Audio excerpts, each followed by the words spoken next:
এই যে 700 মিলি অ্যাম্পিয়ার যে ডায়োডটা আছে, সেই 700 মিলি অ্যাম্পিয়ারের বেশি আউটপুট দিচ্ছে। এখান থেকে 700 মিলি আইএন 4007 4007 এই লাস্টের যদি ক্যালকুলেট করে 700 মিলি অ্যাম্পিয়ার এই ডায়োডের মেইন কাজ এসি থেকে ডিসি করে, তারপরে অ্যাম্পিয়ার যতটুকু গায়ে রাখা থাকে তার থেকে একটু বেশি অ্যাম্পিয়ার হতে দেবে। ডায়োডের পরে ওটা কি লাগিয়েছিল? এগুলো ক্যাপাসিটর। এটা বলে দিচ্ছি 78.5 ভোল্টেজ রেগুলেটর।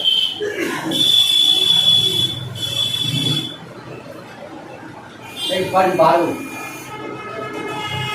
এর 78.12 এগুলো এর 78.12 হয়, এর 78.5 হয়, এর 78.09 হয়, এর 78.24 হয়, 78.12 হ্যাঁ 78.12 এটা কি?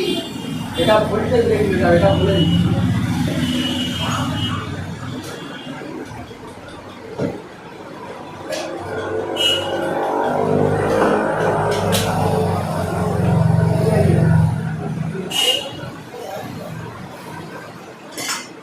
এর 78.12 হয়, তারপরে এটা 78.05 হয়, 9 হয়। এবার এই ট্রান্সফরমার ক্ষেত্রে বা এই কয়েলে যেগুলো আলাদা করে 12 ভোল্টের সাপ্লাই বের করা হয়, ওটা কি হয়, ওখানে 30 ভোল্টও এসি বেরোয়। অনেক সময় 30 ভোল্ট বা ভোল্টেজ কম বেশির জন্য দেখা যাচ্ছে ভোল্টেজ বেশি আছে, এখানে কিন্তু 12 থেকে অনেক সময় আরও বেড়ে যায়। বা এই যে এসএমপিএস চার্জারের মধ্যে এদেরও 12 ভোল্ট বেরোয়, ট্রান্সফরমার থেকে 12 ভোল্ট না, ট্রান্সফরমার থেকে 30 ভোল্ট বেরোয়। তো এর কাজটা কি, এখানে 30 আমি দেখা যাচ্ছে আমি যদি 30 ভোল্ট দিই 20 ভোল্ট দিই যাই দিই, এই আউটপুট ভোল্টেজটা ফিক্স থাকবে, 12 বেশি যেতে দেবে। ওখানে যত বেশি হবে এখানে 12 বেশি যেতে দেবে না। এবার আবার এখানে খুব বেশি হয়ে গেলে তখন আউটপুট বন্ধ করে দিয়ে এর পুড়ে যাবে। আমরা যদি 78-12 নিই তবে 12 ভোল্ট আউট করবে। হ্যাঁ তবে 12 আউট করবে। আমি 24 নিলে 24 আউট করবে। হ্যাঁ 24 নিলে 24 আউট করবে, ওর থেকে বেশি আউট মানে একটু ভোল্টেজ আউট করবে। এই জন্য এটা প্রোটেকশনের জন্য লাগানো। পাইকান যদি হাই ভোল্টেজ হয়ে যাবে আবার তো পাক আপ হয়ে যাবে, সেই জন্য এটা লাগানো। এটা পুরোটাই প্রোটেকশনের জন্য।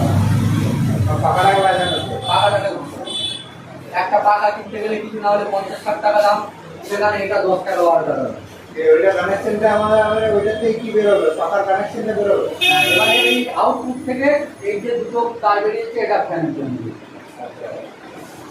ওইটা যেটা বেরোচ্ছে আমাদের ভোল্টেজের প্লাস আর এটা মাইনাস। এটা মাইনাস, এটা মাইনাস, এটা প্লাস। আর সেখানে কোথায়? সেখানে প্লাস মাইনাস এখানে এখানে ওটা তো ভোল্টেজ উপরে এখানে যে প্লাস মাইনাসটা করা হয়েছে এটা ডায়োডের প্লাস মাইনাস দেখানোর জন্য। এটা হচ্ছে ডায়োডের প্লাস মাইনাস করা আছে, এখানে এটা প্লাস হবে এটা মাইনাস।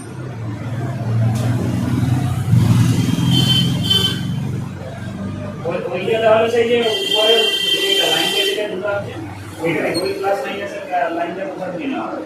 এই প্লাস মাইনাসের লাইনটা এই প্লাস মাইনাসের লাইনটা এই যে আমরা ট্রান্সফরমার বাইন্ডিং করেছি, পরে কালকে যে ঘষে ঘষে আমরা ট্রান্সফরমার থেকে 12 ভোল্ট লাইন বের করেছি, হ্যাঁ হ্যাঁ তারপর যে 12 ভোল্টেজ বেরিয়েছিল সেইটা দিয়ে এই যে এটার সঙ্গে ধরে আর এখানে ঘষে এই যে 12 ভোল্ট পয়েন্ট গেছে, এটা এখান থেকে একটা সেই লাইনটা এসে এখান থেকে এই দুটোর সঙ্গে ঘুরে যাবে। আচ্ছা আমরা মাঝের থেকে এখানে আমরা প্লাস মাইনাস দেখবো না, এখানে কোনো প্লাস মাইনাস নেই, এখানে কোনো প্লাস মাইনাস নেই। আমি এটাকে এখানেও দিতে পারি, এখানেও দিতে পারি, বা এটাকে আবার এখানেও দিতে পারি, এটাকে এখানেও দিতে পারি, কোনো অসুবিধা নেই।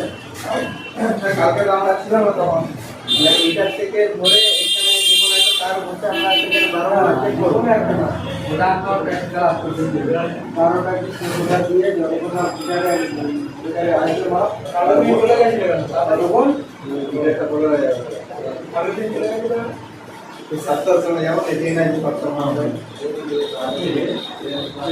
এইখানে 12 গুনতে হবে।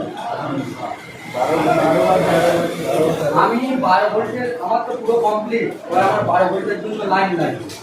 আমি এটা থেকেও নিতে পারি বা এটা থেকেও নিতে পারি। যদি এটা থেকে নিই আমি এদিকে যাবো, এটা থেকে নিই এদিকে যাবো। এটা থেকে নিয়ে এটা এসিডেন্টে রাখবো, এসিডেন্টে রাখবো, এসি ভোল্টেজ নিয়ে এখান থেকে 1 2 3 4 5 6 7 8 9 10 11 12 এখানে 12 আমরা বলেছি এখানে 9 ভোল্ট এই আবার ওইদিকে 9 ভোল্ট ছিল, যত এদিকে যাবো তত ভোল্টেজ বাড়বে। আবার কি করেছি 1 2 3 4 5 6 7 আবার 7টা 12 ভোল্টে আমাকে দিতে হবে। 12 ভোল্ট লাইন দিয়ে এখানে কমনে আর এক নম্বরে লাইন দিতে হবে। কমনে আর এক নম্বরে সিরিজে লাইন দিয়ে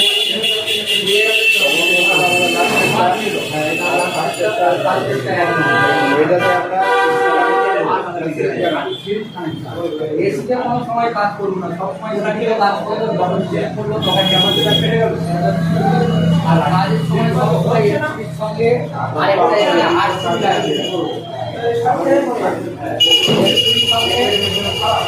যেখানে ইলেকট্রিক ওয়্যারিংয়ের মাল কিনতে পাওয়া যায় সেখানে যখন আমাদের বোর্ডটা রেডি করা হবে তখন আরসিবি সিস্টেমটা কি, এমসিবি হচ্ছে শর্ট সার্কিট হলে পড়ে, আর আরসিবিতে ডাইরেক্ট যাবে, তুমি ডাইরেক্ট এরকম লাইনে হাত দেবে পড়ে যায়।